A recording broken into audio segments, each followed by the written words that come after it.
adventures of Ozzie and Harriet, starring the entire Nelson family. Here is Ozzie, who plays the part of Ozzie Nelson. And, of course, his lovely wife, Harriet, as Harriet Nelson. The older of the Nelson boys, David, appears as David Nelson. And his younger brother, the irrepressible Ricky, played by Ricky Nelson. The Nelsons' next-door neighbor, Thorny, is played by DeFore.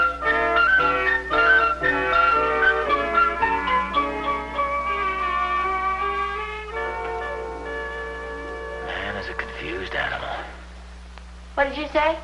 Oh. I'm sorry, dear. I didn't notice you walk in. The book salesman finally go? Yes, he did. Very nice young fellow, too, Harriet. Very alert, very aware. Alert to what? To the dangers of our modern living. Man is a confused animal. Just doesn't know how to live anymore. How about women? Oh, the same thing. We rush through life helter-skelter, missing half of the important things. You take me, for instance. We have hundreds of fine books around the house here. I don't even know the titles of half of them. Just picked up this little booklet here. It looks mighty interesting. The Romance of Dirt. Where do we get this? Came with a vacuum cleaner.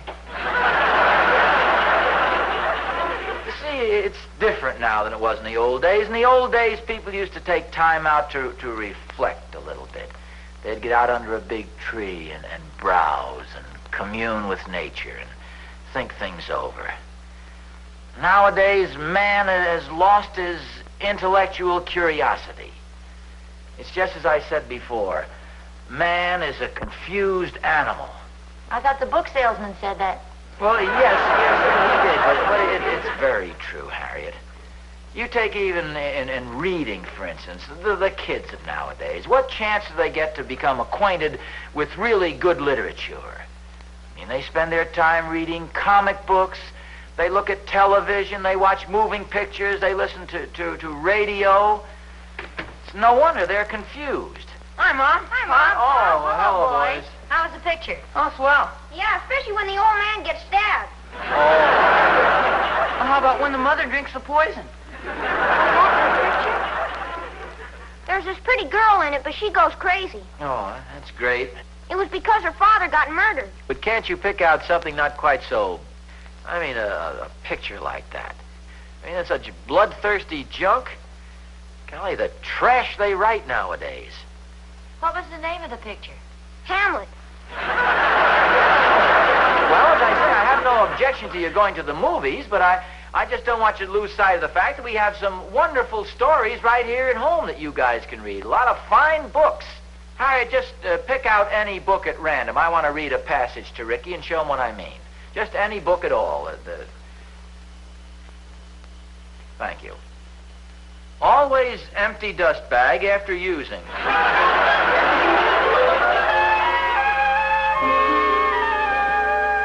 Hi, Thorny. Oh, hi, Oz. Where you been keeping yourself all day? Oh, just browsing through a few books. Ah. You know, Oz, we should do more of this these days. Oh, you're so right, Thorny. It's a dangerous age we're living in. Not like the old days. You know, man had more intellectual curiosity in those days. He learned things for himself. But, gee, nowadays, well, he's a confused animal. Evidently stopped by your house, too, huh? Yeah. You know, there's an awful lot of truth in what this guy says, Thorny. I mean, after all, it is a dangerous age we're living in, especially for the kids. I mean, they don't have the advantage of the good, solid, old-fashioned literature that we used to have. Boy, Oz, you're right as rain. Moby Dick, Ivanhoe, Lady of the Lake, poems of Keats, Shelley, Byron. Delightful. Yeah, nowadays the kids have comic books, they have television, they have radio, all those things to keep their minds off the good, solid, old-fashioned stuff. I remember when I was a kid, I used to lie in bed with that flashlight under the blanket. Oh, the hours I spent reading Treasure Island. Oh, really, Oz? Gee, that was my favorite book. No kidding. Yeah, the Rover Boys at Treasure Island. talking about the old classic, Robert Louis Stevenson's Treasure Island. Oh. Besides, the Rover Boys never went to Treasure Island. Well, no, wait a minute, Oz. You're wrong there. The father got lost there, remember? He was looking for the treasure and... No, Thorny. I've read every Rover Boy book. You've got it confused with Africa.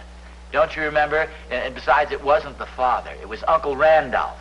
And don't you remember the old sea captain had this mysterious map? Oh, wait a minute, Oz. You're getting all mixed up. Uncle Randolph was back in New York State putting the squeeze on Josiah Crabtree after the squabble about Sam Baxter. Sam Baxter was Dan Baxter, the son of Arnold Baxter, the town scoundrel. Okay, Sam. What's the difference? Anyway, it was Arnold who gummed up the Treasure Island expedition. Thorny, it wasn't Treasure Island, it was Africa. And besides, Arnold happened to be in jail at the time. Jail? Now listen to me, will you? He was doing a 6-month stretch because he tried to boil Dick, the fun-loving rover, in hot tar. It was one of my favorite chapters. Fun-loving Dick? Oh, Oz. Now, that goes to show you how much you know about it. Sam was a fun-loving rover. Dick was the elder rover, engaged to the widow Stanhope's beautiful daughter, Dora. Well, you may be right there. But the Rover Boys never went to Treasure Island. You've got it confused with their expedition to Africa. Treasure Island. Africa. Treasure Island. Africa. Treasure Africa. Island.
They've got the Rover Boys books. Yes, I know they have. I phoned the librarian.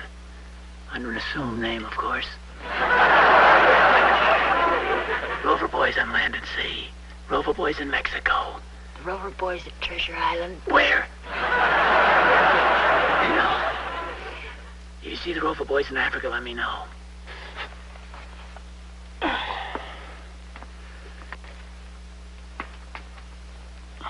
Gee. Should have something to stand on around here.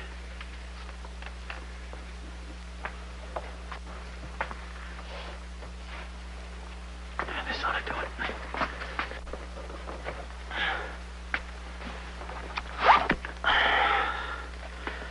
Oh, here it is. Here, give it to me. I'll have the librarian check it out. Okay. And meanwhile, I'll take back this 250-pound encyclopedia, whatever it is.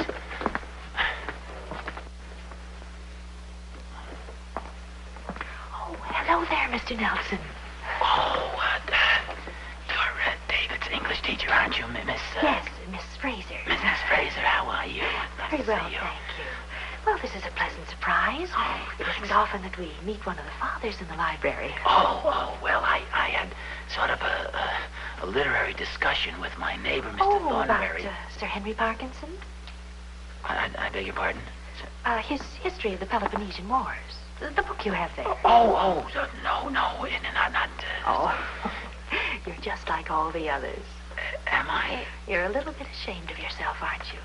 Well, Well, now, why should you be? no, I don't think you understand. I think if you have an honest intellectual curiosity, you should be proud of it, not ashamed. Oh. Now, you're obviously interested in Greek history. Why not admit it?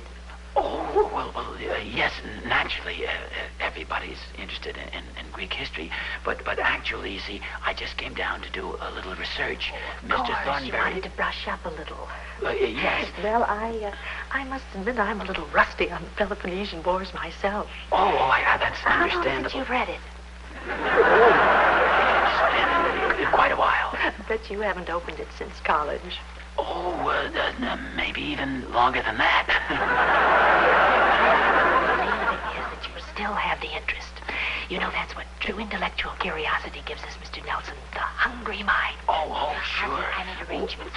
Hello, Miss Fraser. Famous English teacher. How are you? I was just complimenting your husband on his intellectual curiosity.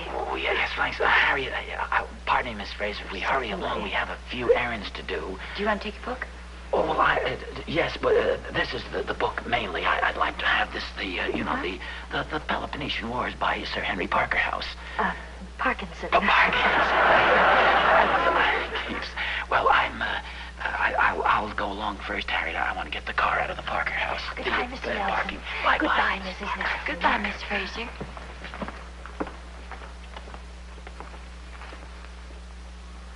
There's no doubt about it. Man is a confused animal.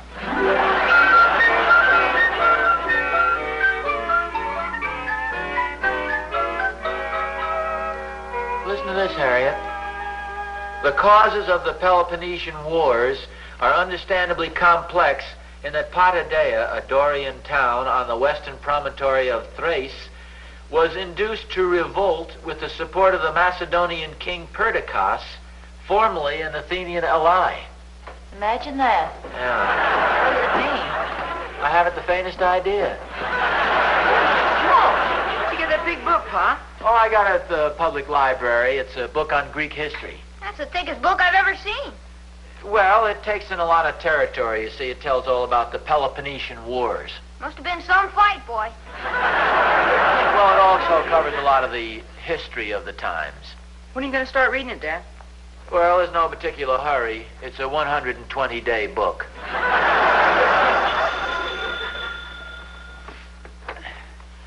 Hello? Mr. Nelson, Yes? this is Miss Fraser. Oh, hello, Miss Fraser. What's on your mind? Well, we've scheduled a PTA discussion tomorrow night at the school on proper books for school children. We thought you might like to appear on the panel with us. Oh, well, I'd be delighted to, Miss Fraser. Oh, good. I was a little afraid, of course, that you might find the subject sort of elementary. Well, of course, it's not my specialty exactly, like Sir Henry. Oh, yes, I know. That's why we had the subject changed. What's that? We're going to discuss the Peloponnesian Wars. I don't think I got that quite clearly. I said we're going to discuss the Peloponnesian Wars. When I told the committee that you were especially interested in Greek history, they simply wouldn't hear of anything else. Oh, well, Miss Fraser, this might be a good time to let you in on a little sort of a joke. Oh, no. Mr. Nelson, you can't get out of it. We're depending on you. With your vast knowledge of the subject, it's going to be an exciting evening. Ooh, yeah, especially when you throw me out of the auditorium. We won't feel too bad if you outshine us. No, you don't understand. I understand that modesty must be overcome by firmness. We'll expect you at the school tomorrow night at 8:30. Goodbye, Mr. Nelson. But... What's the matter, dear? You look like you've been hit by a rock. Where are you going? I think I'll go up to my room and have a good cry.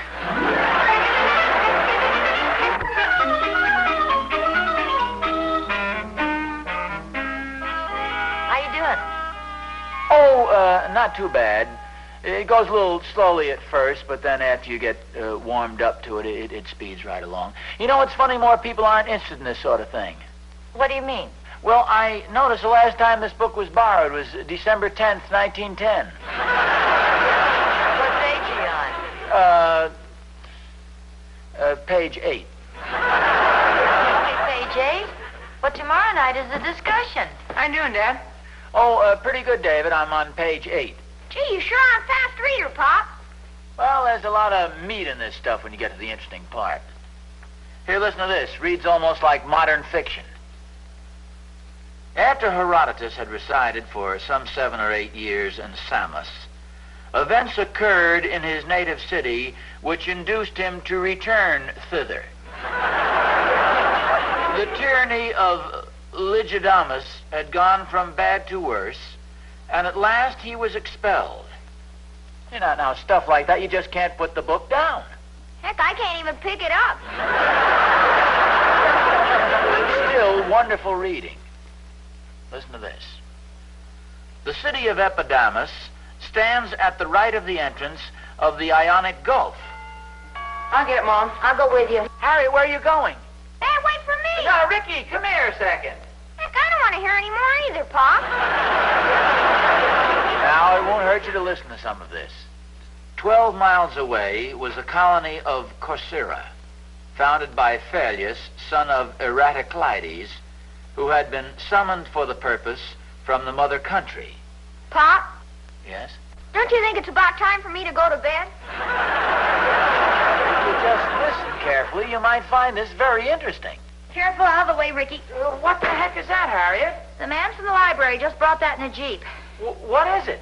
The History of the Peloponnesian Wars by Sir Henry Parkinson. But that's the book I've got right here. No, dear, you've got volume 1. This is volume 2. Oh, well, Harriet, you shouldn't have carried that big, heavy book all by yourself. You should have let David help you.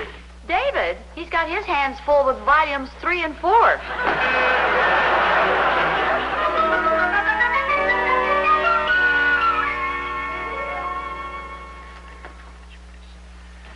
How you doing? Oh, pretty well, thanks. Oh, good. You're up to page 27 already. Yeah. I got kind of a break, though. I just ran into 15 pages of maps.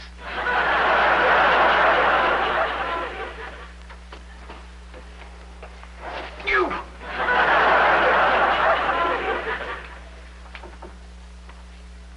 So the Spartans sent to Athens no formal declaration of war, but rather sought to create some specious casus belli.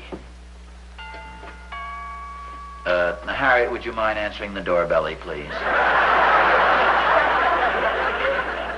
to inflame the existing hostilities against Pericles in Athens by implicating him in a curse Hi, Thorny. murder. Harriet, Dr. Thornberry, please. Ozzie, it's Thorny.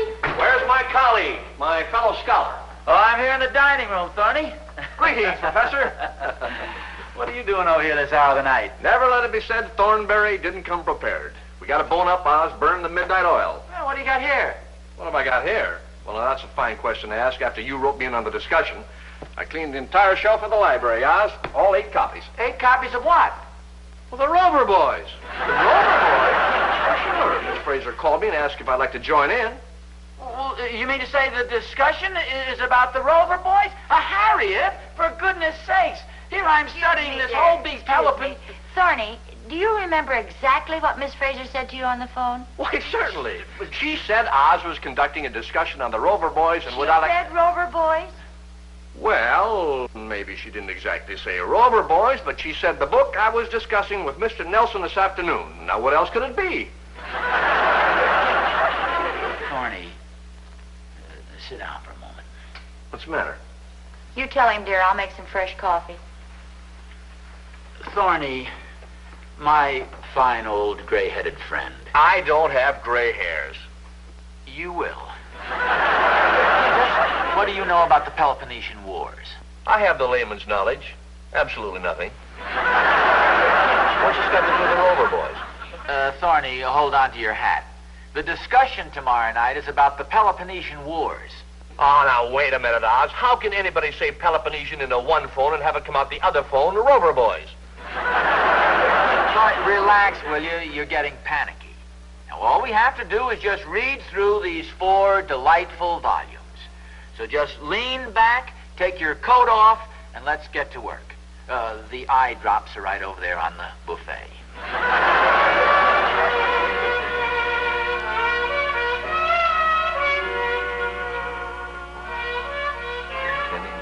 Inflame the existing hostilities against Pericles in Athens by implicating him in the curse pronounced on the murders of Cyclone. What have you got on Callicratides? Yeah, here we are. Mm-hmm. Born in Volume 2, died in Volume 4.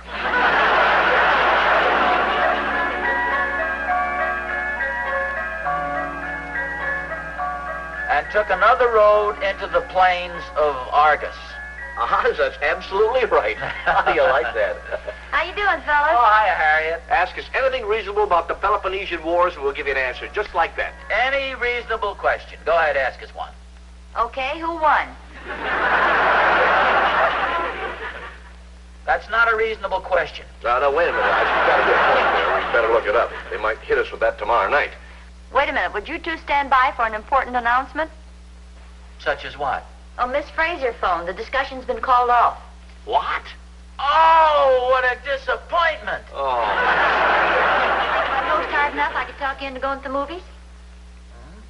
Do you want to go to the movies, Thorny? Oh, now, look, Oz, think of what you're doing. If we left this room, we'd be deserters. Where's your intellectual curiosity? You don't want to go to the show? Why, of course not. I happen to love literature. I have no desire to go to the Bijou tonight. It's a very good picture, Thorny. I know, I've seen it. Look at all this wonderful reading material. You mean to tell me you can leave this? Think of all the adventure that lies between these covers. Harriet, Thorny is absolutely right. My intellectual curiosity and my thirst for good literature far surpasses my desire to go to the movies. Are you serious? Well, of course I am. Shall we begin? All righty. Here you are, Oz. Fine. Suppose you take the Rover Boys on Land and Sea, and I'll read the Rover Boys on Treasure Island.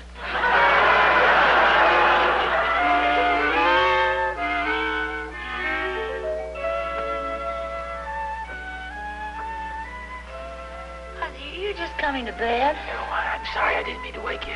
Go back to sleep there. What time is it? No, it's pretty late. Darn Thorny, I couldn't get him to go home. Oh, look at the clock. It's 4:45. Darn clock with a luminous face. Idea of reading the Rover Boys until almost 5 in the morning. Well, it wasn't my fault. I wanted to quit at 4 o'clock, but Thorny's such a kid. Oh, we settled the argument as to which one is the fun-loving Rover. Well, please tell me so I can go to sleep with a clear mind. Well, see, Thorny said Sam, and I said Dick. And Thorny was wrong. It was Tom. Hello? Hi, Oz.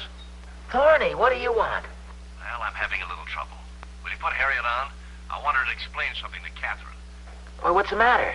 Well, I don't know, Oz. I keep telling her over and over, but somehow she just won't believe I was up all night with the Rover Boys.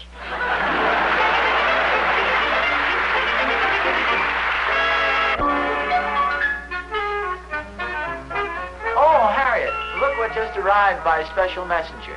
The story of Aristotle. Well, nice. And look at the card that came with it. Wishing you a speedy recovery, Miss Fraser. Yeah, where did she get the idea I was sick? I can't imagine. Well, another thing that I just happened to think of, I don't remember hearing the phone ring when she called last night. Did you hear any dialing? No? That's good. Now, wait a minute. Harriet, did you by any chance phone Miss Fraser last night and tell her I was sick? Well, I had to do something. Your intellectual curiosity wouldn't have let you stop with the Peloponnesian Wars. You'd have just gone on, and pretty soon you'd have been so smart I couldn't be happy with you. Just what do you mean by that? Oh, there's some things I like to do.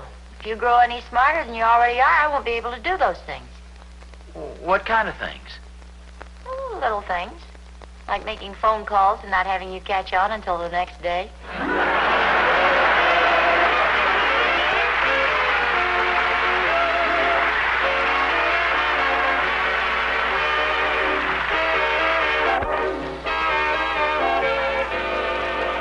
Fraser was played by Paula Winslow.